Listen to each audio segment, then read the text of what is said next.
और पीटीए को भी किसी और ने संभालना है। मियां साहब समझते हैं कि किसी और ने इनके लिए ये सब कुछ करके इक़्तिदार इनके झोली में डालना है। सियासी बयानियां भी इनके लिए किसी और ने तश्कील देना है।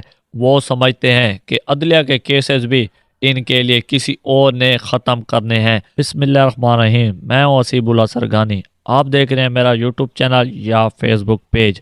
मैं तमाम व्यूवर्स को वेलकम करता हूं। आज मैं बात करूंगा पाकिस्तानी सियासत के बारे में।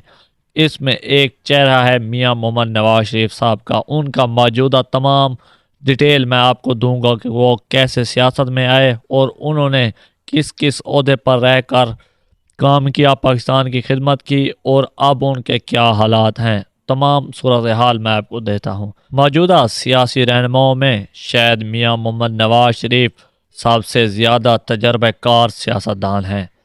3 मरतबा वजीर आज़म बने और तीनों मरतबा निकाले गए। एक लंबे अरसे तक अपोजिशन की सियासत भी की और 2 मरतबा जिलावत ने भी काटी। वो पहले सूबाई वजीर रहे, फिर वजीर आला बने और इसके बाद वजीर आज़म। यूं बारी बारी इक़्तिदार की सीढ़ियां चढ़ते हुए वो तजाजी अमल से भी गुजरे।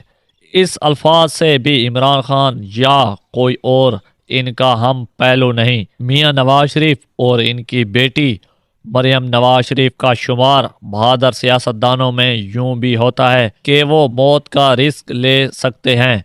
12 अक्टूबर 1999 को जब 4 जनरल इनके पास गए और बंदूक की नोक पर इनसे इस्तीफा लेना चाहा तो इस इनकार का मतलब ये था कि वो मौत का रिस्क ले रहे हैं। वो जिद्दी भी हैं, बाज मौके पर डट भी जाते हैं और बड़े वक़ार के साथ जेल भी काट लेते हैं।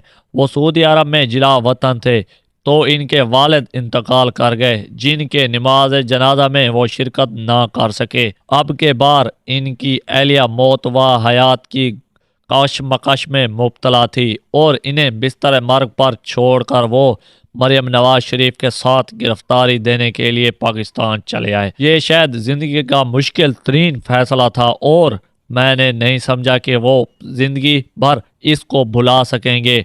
यकीनन अपनी बीवी को मौत व हयात की कशमकश में छोड़कर गिरफ्तार होने के लिए पाकिस्तान आने का फैसला एक गैर मामूली इंसान ही नहीं कर सकता। ये मामला मरियम नवाज शरीफ का है। इन्होंने भी बड़ी बहादुरी से इमरान खान और एस्टेब्लिशमेंट के मुश्तरका मजालिम का डांट कर मुकाबला किया, बावकार तरीके से जेलें काटी और फिर उन्होंने भी अपनी मां को इस हालत में छोड़कर गिरफ्तारी के लिए पाकिस्तान आने का जो फैसला किया, इसके लिए बड़ा जिगरा चाहिए कि जब इनका इक़्तिदार आता है तो इनका रवैया बिल्कुल बदल कर बादशाहों वाला बन जाता है।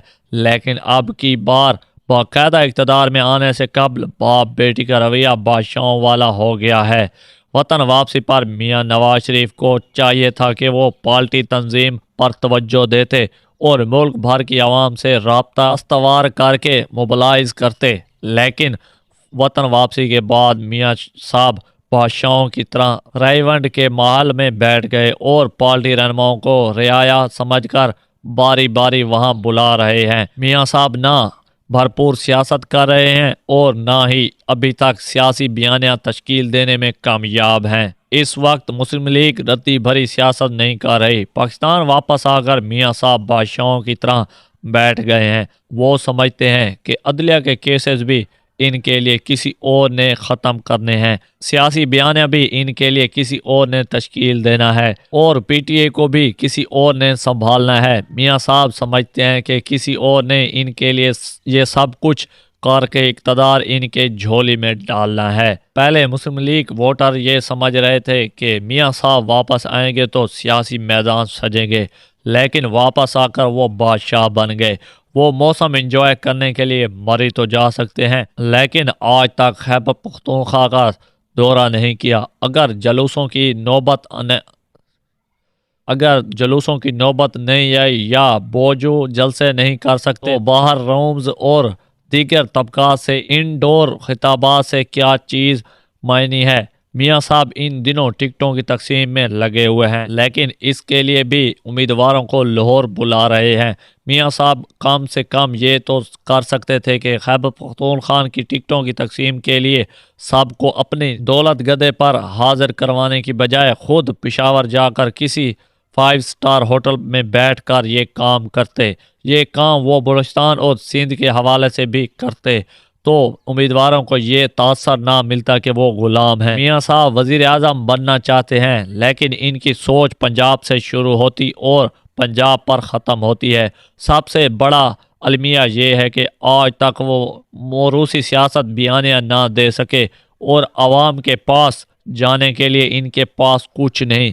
इनकी पार्टी की मीडिया पॉलिसी भी निहायत नाकाम है। यही वजह है कि पीटीआई को खैबर पख्तूनख्वा और अब पंजाब में नया जन्म मिल रहा है, और अगर यही बादशाहाना रवैया बरकरार रहा तो इंतखाबी मुहिम गर्म होने पर वो अवाम के सामने जाने की काबिल नहीं रहेंगे। सबसे बड़ा अलमिया ये है कि माजी की तरह एक बार फिर मियाँ साहब को खुशामतियों और बिलाखसूस इन 4 खुशामतियों ने अपना नरगे में ले लिया है, जो माजी में भी इन्हें डुबोने का मजबूर था। मियाँ साहब इन चारों के टोले के कब्जे में रहे और इनका बादशाहाना रवैया बरकरार रहा। इनका चौथी बार वजीर आजम का ख्वाब मुश्किल से ही शर्मिंदा तकमील होगा। ये था मियाँ मोहम्मद नवाज शरीफ के बारे में स्टोरी। इंशाल्लाह मिलते हैं नेक्स्ट व्लॉग में।